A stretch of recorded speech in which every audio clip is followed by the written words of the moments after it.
Inside Out, gawas sunod. First takos. Machi-machi ni Kuya Carlo. Cinema concept.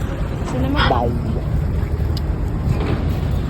Hello friends, come with us to watch Inside Out 2. So after na mo pila ka days na busy kay guys, like yesterday ata nagilon mi, and then last day pod is nagtalikod mi. So deserve na mo maglaag pod panag sa guys, mag-unwind. Gabi sunod-sunod jud amo ang gig ato last time guys. And then karon nami sa may Bolivar dapit, so nagbaktas mi gamay kay dito lang mandapit sa trading ni Honong ang jeep, so kailangan mo baktas. And then kita mig isaw nagkaon mi kadali while waiting kay Donita, kay masabay pod si Donita sa amua. And this is somewhere nasa San Pedro ata. And then nag-try mi og kanang isaw kay very gutom na jud kaayo guys. Then after 10 minutes na mo hinulat kay Donita guys, naabot ra jud siya, nagdagan-dagan in town kay nag-anger na si Buknoy. Awa. Right after na mo nagkaon guys, diretso nami sa SM Ecoland, and this is our face with Kuya Carlo. Very agnas na siya. And then exactly 4:40 PM na nami sa SM Lanang guys. Ug mo sulod na mi karon. So this is it guys. Excited na ko kay dugay na kay itong part 1 ani guys, like 2015, 2016 ata. And then namin sa may Cinema 5 nagpalit og ticket, and observe na mo guys, grabe kataas sa linya. Pero dili man pud na ka dragging ang linya, like paspas man pud ang moving.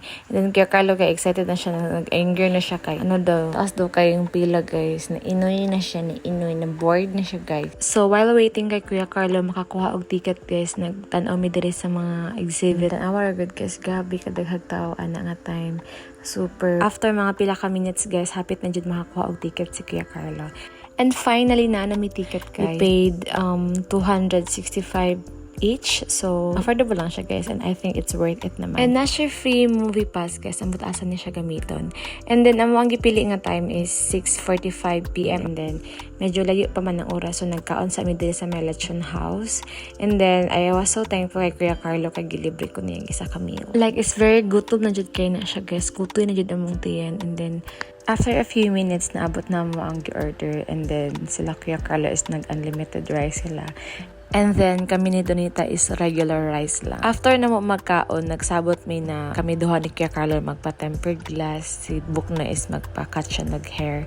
And then, magkita mi sa may somewhere sa Cinema 3 kay dili man Cinema 5 ang showing. And then, after na mo nagkaon is nag-retouch siya mi kadali. So, nag-profession up lang mi kay medyo agnas na jud kayo dai. And then, after na ni-admig avocadoria, kay gikan mi sa tempered glass, so unya na lang daw after namo magtanaog sini mag-tempered glass kinahanglan na pa sa Kuya Carlo ko magpa-tempered glass siya sa yang phone kay 1.5 kaayo dai, ako 350 lang man to ako ang na tempered glass sa ako ang phone. So nagpalit sa mi aning avocadoria kay favorite jud kay nako ni guys, every time mo adto jud kog mall mo ni akong ginapalit.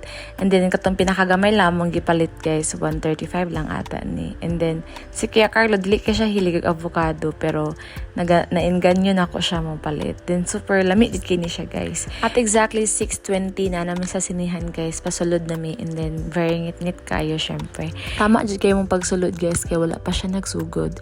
And then sorry jud kayo kay dili na ko ma-share ninyo ang video kay bawal jud siya mag-video. And then nahuman na siya guys after 1 hour and 30 minutes ata ang movie guys. Super nindot kay siya. Dili jud makarelate ang mga bata ani guys. Gapo lang siya kay animation, pero dili makarelate ang mga bata kay dapat pang adult jud siya nga movie. And then dapat nakasubaybay jud mo sa part 1 guys. And then ihapit mi diri sa may exhibit sa Inside Out 2, and then ginasundog na mo ang reaction sa every emotion sa movie. And then cutie kaayo, malingaw jud ka. Ano pareha kayo? Sadness. After ana is nakadecide jud si Kuya Carlo na magpa-tempered glass. And then paulit na mi ani guys. So nag-restock sa kadali si Kuya Carlo sa mga sanina na ko diri sa mall. Daghan na magud kay guys. So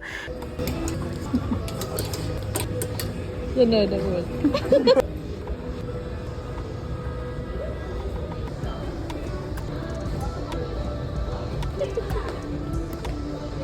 That's all for today guys. See you in my next vlog. Bye.